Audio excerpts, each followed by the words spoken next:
The VOST theory is distinguishable by its emphasis on providing solutions for real problems instead of academic ones, as well as mainstreaming environments in which problems have occurred to find appropriate solutions.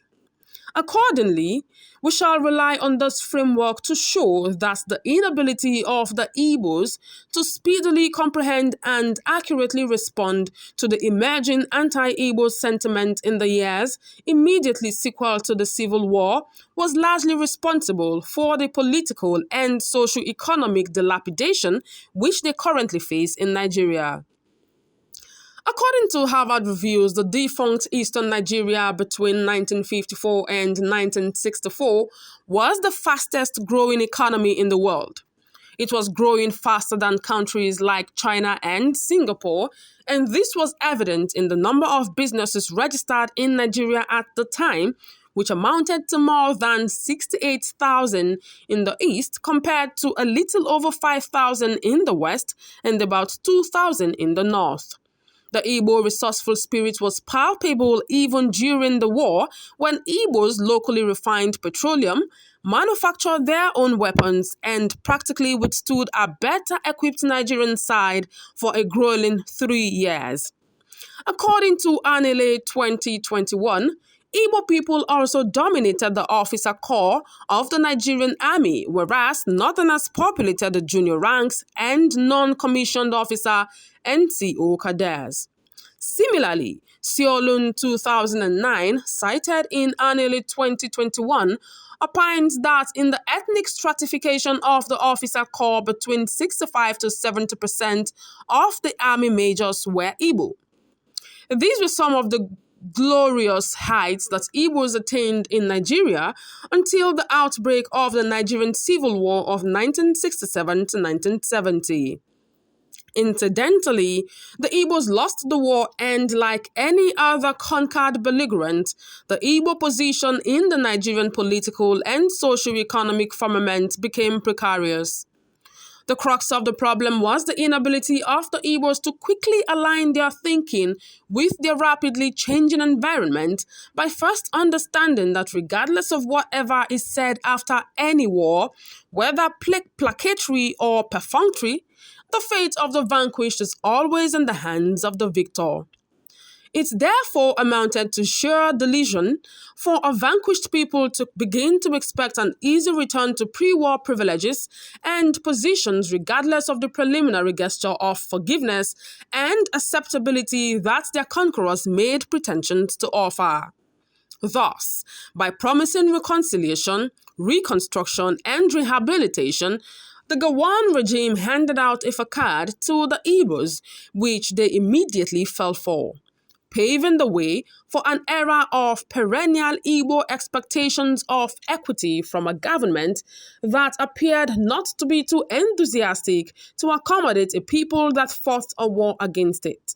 Unfortunately, the first sign of Gowon's volte-face came with the promulgation of the Public Officers Special Provisions Decree No. 46 of 1970, which summarily dismissed or compulsorily retired Igbo officers who participated in the war, despite an earlier promise by the regime to reabsorb them. The second sign sufficed when Igbos returned to Port Harcourt only to discover that much of their property had been taken over by people they left behind vis-a-vis the abandoned property policy of the Rivers state government. The third sign was the flat award of £20 to every ex-Biafran, irrespective of how much he had in the bank before the war, which was the aim of the Banking Obligation Eastern States Decree No. 56 of 1970. The exclusion of Calabar from the operability of this decree testified to its desperate specificity in targeting the core economies of the Igbo heartland.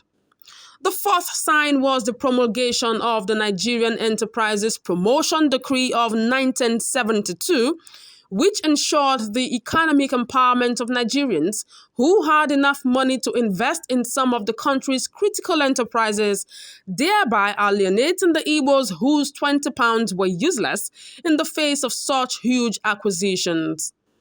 While the Igbos were still expecting reconstruction, the fifth sign came in the form of the current deliberate policy of continuous infrastructural degradation of Igbo land, conducing to the reckless abandonment of virtually all seaports and river ports in the region, coupled with the continuous localization of airports in strategic Igbo cities that ought to possess international airports.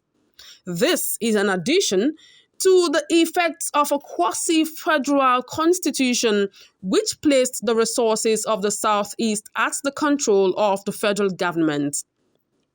These policies were clearly intended to subjugate a people that had been promised rehabilitation after a devastating 30-month civil war.